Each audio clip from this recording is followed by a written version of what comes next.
En el día de hoy, en la prensa sacaban varios comentarios acerca de una gran preocupación que hay con motivo de la situación en la que estamos. Un titular decía: Pedro Sánchez aprueba controlar los movimientos de las personas a través de su teléfono móvil para combatir el COVID-19.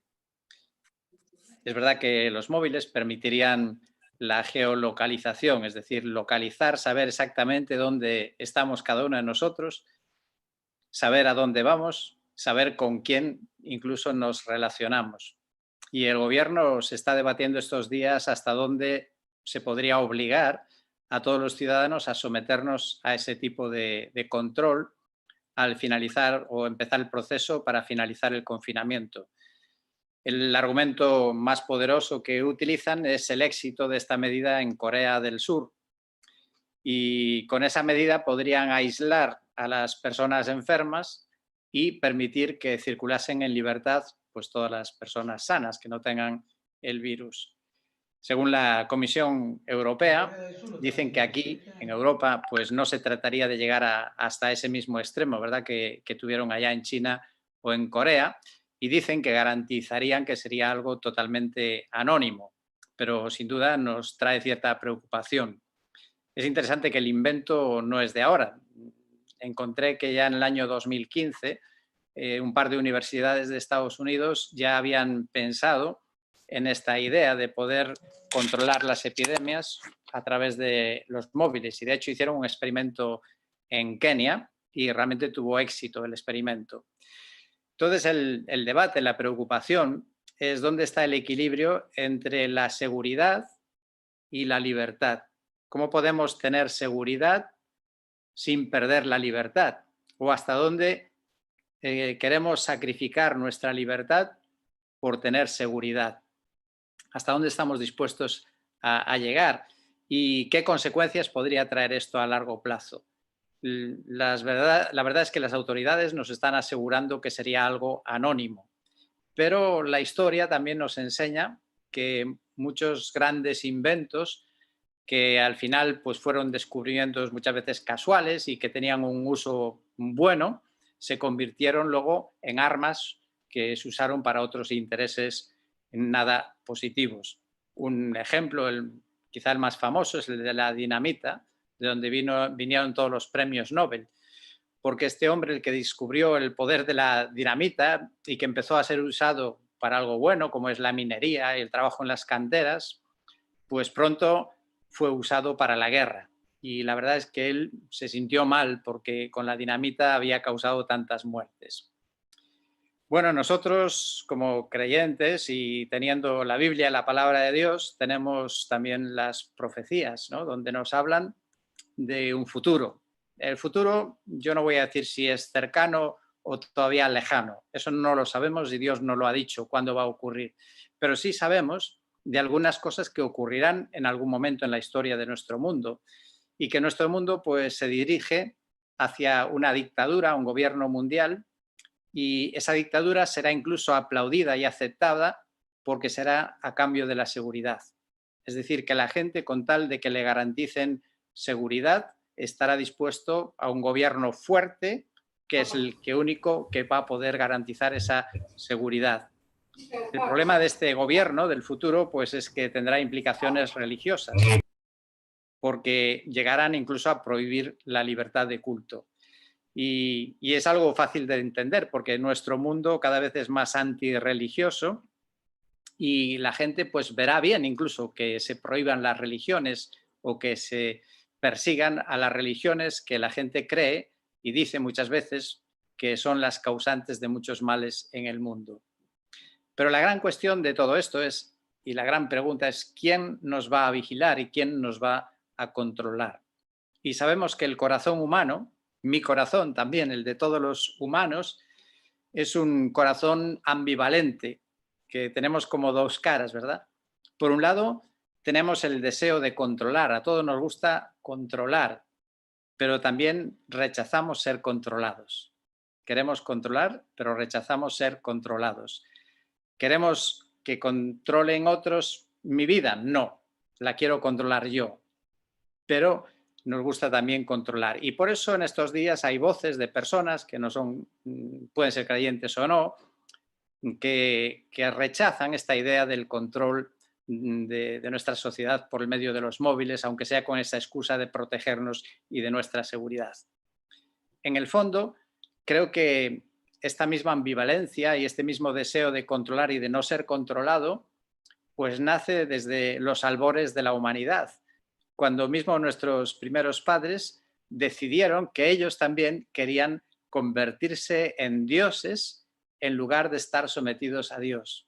Querían ellos controlar su vida y no dejarse controlar por Dios.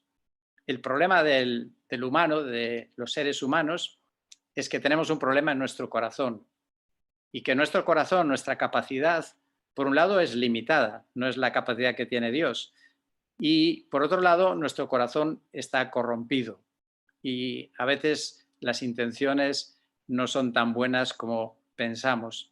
Y por eso el ser humano, todos nosotros, necesitamos someternos al control de Dios. Es lo único que puede garantizar que vayamos por un buen camino. Y por esa necesidad del ser humano y de este corazón corrompido que tiene, es por eso que tal vez la democracia es el mal menor de todos los posibles diferentes sistemas de gobierno.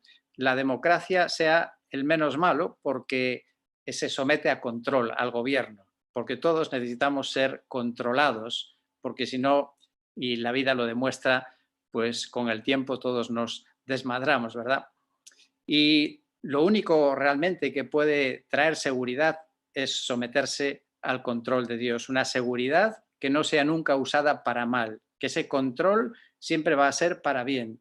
Tener el control de Dios, que Dios controle nuestra vida, que Dios vea todo lo que hacemos y lo esté controlando y que tenga el poder de usar toda esa capacidad y ese poder para bien. Y por eso es la única realmente garantía de seguridad que está ahí.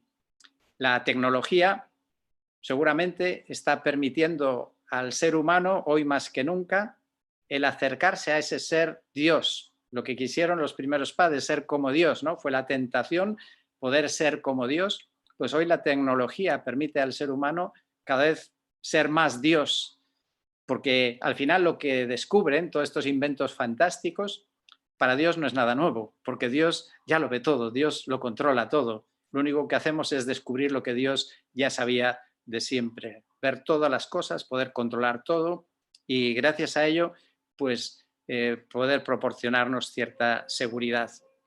Pero como digo, la diferencia es que cuando estamos bajo el control de Dios, eso nos ofrece una seguridad de que todo va a ir bien. Esa es la gran diferencia.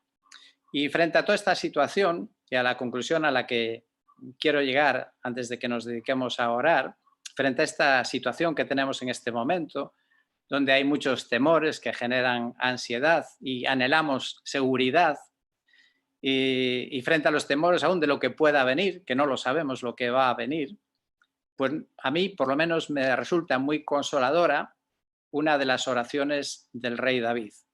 Y es la oración que encontramos en el Salmo 139, los primeros versículos del Salmo 139. Y dice así el Salmo: Oh Señor, tú me has escudriñado y conocido.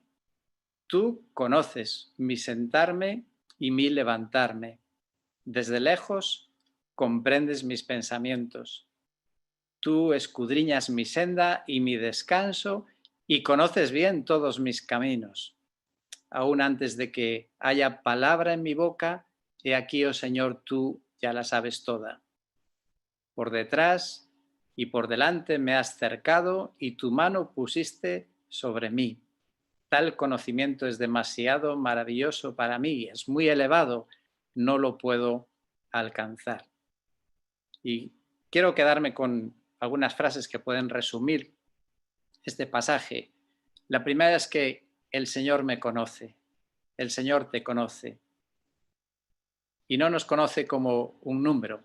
Si hay ese control del teléfono, nos conocerán por el email del teléfono, por el número particular de cada teléfono. No, Dios me conoce, Dios te conoce de una forma personal, en una relación personal.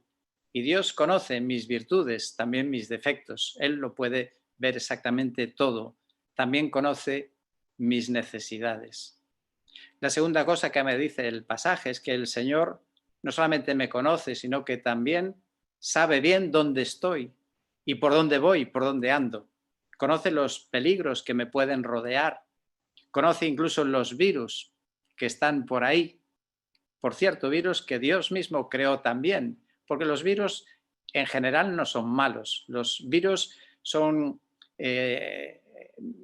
seres que existen millones de millones, hay muchísimos, solo son la excepción, unos muy poquitos los que son perjudiciales para nuestra salud, los demás son necesarios para la salud, pero Dios también controla y conoce dónde están los virus.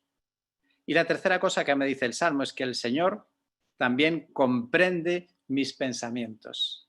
El Señor me conoce, el Señor sabe por dónde estoy, el Señor comprende mis pensamientos.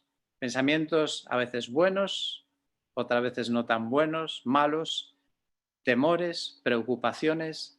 Dios también las puede ver, las está viendo. Pero lo bueno de todo eso es que al final de esta lectura nos dice que el Señor no solamente es un mero espectador que ve, que conoce, que sabe, sino además dice que el Señor rodea mi vida. Él me abraza, ese abrazo que no podemos darnos hoy unos a otros, el Señor nos abraza porque rodea nuestra vida y el Señor nos protege. Y esto es algo que el gobierno nunca podrá hacer por nosotros ni otras personas. El Señor es nuestro EPI. Sabéis que hoy estamos aprendiendo palabras nuevas. El EPI, el equipo de protección individual. Y eso es mi Señor. Poder mirar al Señor como mi EPI, mi equipo de protección individual. Y por eso yo me uno a la exclamación que hacía David en este salmo. ¡Qué pensamiento tan maravilloso! Realmente se escapa a nuestra comprensión, pero pensar que el Señor me conoce, el Señor sabe, el Señor comprende y el Señor rodea mi vida. Quiero concluir con un resumen de un vídeo que me enviaron esta semana, que luego si alguien tiene interés os lo puedo pasar, aunque está en inglés pero está subtitulado en castellano. Y es el testimonio de un pastor de Irlanda que cogió el coronavirus y estuvo muy mal en el hospital. Y hablaba de la soledad que uno siente, de estar mal y que no te puede visitar ni tu familia, ni el pastor de la iglesia, ni un amigo, estás totalmente solo. Y una de esas noches que se sentía que le faltaba el aliento, estaba muy mal, dice que él oraba y clamaba al Señor y le pedía que de alguna manera hiciera algo para animarle, para levantarle el ánimo. Y entonces de repente entró el limpiador del hospital y le preguntó cómo estaba y comenzaron a charlar un rato. Resulta que ese limpiador había sido un misionero en Nigeria durante 14 años y le comentó cómo trabajando allí, en aquel país, muchas personas habían conocido al Señor, se habían entregado a Cristo y él, escuchando todo eso, se sintió reanimado y reconfortado. Y dice que cuando nadie podía entrar allí, Dios envió a un limpiador. Al marchar, el limpiador oró por él y le pidió a Dios que, si era la voluntad de Dios, lo sanara, lo salvara la vida para que pudiera seguir sirviendo a Dios. Y dice que aquella noche empezó a mejorar. Y entonces dice él, por la oración del limpiador, no lo sé, pero empezó a mejorar. Y con su mejoría empezó a tener los deseos que nos pasan a todos, ¿verdad? Cuando está uno muy malito no quiere nada, pero cuando empieza a mejorar, y él decía, me entraron ganas de un paquete de patatas fritas sabor a gambas y una Coca-Cola. Y le dijo al Señor si sería posible que el Señor se lo pudiera dar. Y a la mañana siguiente entró el limpiador en la habitación y le trajo una bolsa. Y en la bolsa había 2 naranjas, una lata de Coca-Cola y un paquete de patatas fritas sabor a gambas. Y decía el hombre al contar esa experiencia, llorando casi, dice, no me digas que Dios no lo sabe todo. No me digas que Dios no conoce todas tus necesidades. Hasta Dios conoce tus deseos. Y el limpiador le entregó aquella bolsa diciéndole, esto es un regalo del Señor. Y él termina, entre otras palabras, diciendo, el Señor es un Dios personal Él conoce los deseos de nuestro corazón, conoce lo que necesitamos. Es un Salvador increíble que aún en los detalles más pequeños de la vida concede a su Hijo un paquete de patatillas. Dios envió a un limpiador para responderme y decía, nunca subestimes lo que Dios puede hacer contigo. Qué pensamiento tan maravilloso. El Señor me conoce, el Señor sabe, el Señor comprende y el Señor me rodea. Que sea esa también nuestra experiencia y que nos estimule también a orar con fe, con confianza, con esperanza en esta noche.